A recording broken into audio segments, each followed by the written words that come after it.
So CRISPR-Cas9 is a DNA manipulation tool that involves directly editing genes within an organism.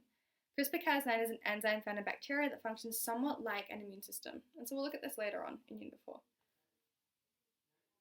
So CRISPR-Cas9 works in bacteria by recognizing viral DNA and cleaving it, therefore protecting the bacterium from the virus. And scientists have actually used this mechanism to edit genomes by making CRISPR-Cas9 cleave DNA at a specific location. Okay, good. I have got a diagram here. I'm just going to spend some time going through this diagram because it's kind of a complex process. Let me just get a drink first.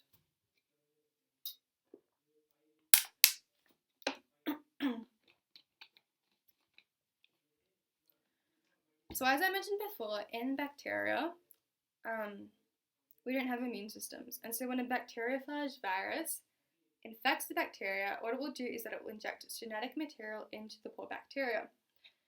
That genetic material is going to be transcribed and translated, and it's going to make viral proteins, which will then escape the bacteria and release it into the environment. So the bacteria will get sick, poor bacteria. However, when that bacteriophage infects that same bacteria once again, what you have is the bacteria recognizing that virus, right? And so it actually goes, hey, I've seen you before.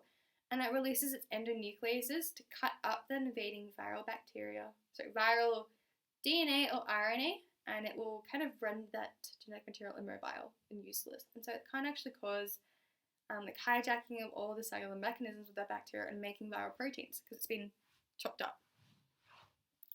So this is due to the bacteria actually keeping a copy of that viral DNA the first time. Okay, so it gets sick the first time and it goes, okay, I'm going to get sick, that sucks. But I'll actually remember it. So when the viral DNA enters the cell for the first time, a sequence of the DNA, known as a spacer, is actually incorporated into the bacterial genome. So the first time that DNA from that bacterial virus infects the bacteria, it's actually going to be saved in the bacterial genome. The bacteria is going to be like, okay, I'm going to get sick now, that sucks, but I'm going to remember you for next time. And so it makes sure to take a sequence of DNA known as a spacer and save it in its own genome. And it's saved within a particular region called the CRISPR array. Okay? So the bacteria will save the spacer within the CRISPR array for the next time. If the same viral DNA enters the cell at another time, the bacterium will recognize the DNA due to the spacer that matches it. So that virus is going to infect the bacteria again. The bacteria is going to be like, wait a minute, I know you, because it actually has that spacer sequence already incorporated into the CRISPR array. This DNA spacer will then be transcribed.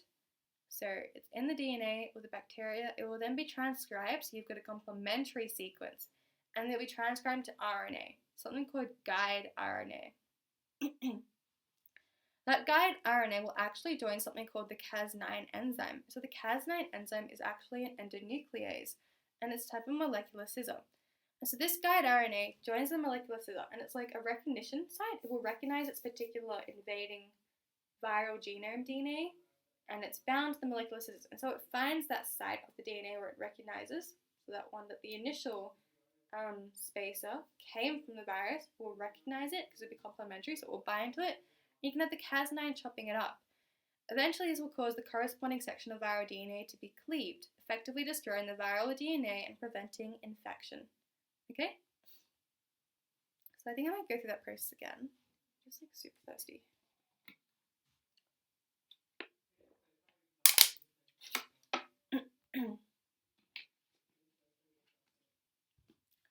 So what happens is that CRISPR-Cas9 is a type of like viral defense system that bacteria have. Bacteriophage will infect the bacteria.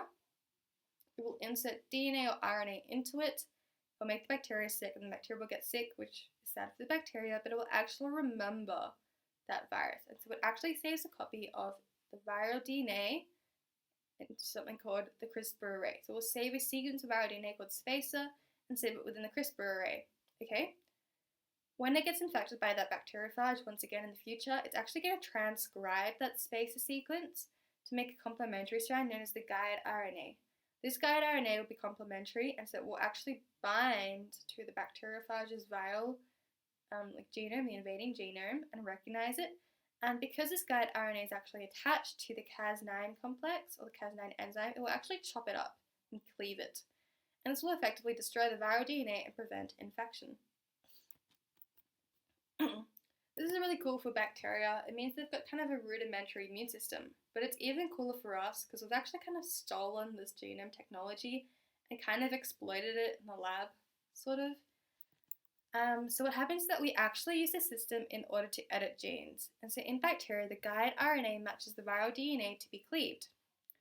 However, we can actually create a guide RNA for whatever sequence we want. So we can actually get a piece of DNA, examine it, and actually create our own guide RNA which will be complementary to it. So for example, if there is a hereditary disease such as Huntington's disease or sickle cell anemia or something like that, we can actually examine the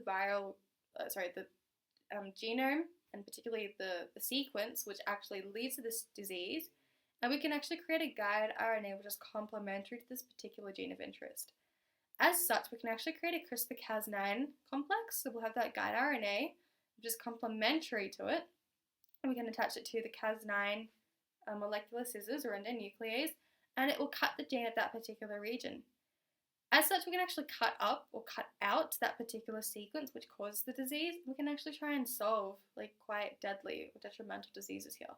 So pretty much the options are quite endless. We can cut out a gene and inactivate it, but what we can also do is use other technologies to add a gene, modify a gene, delete more of a gene, and more. So it's actually a really useful process.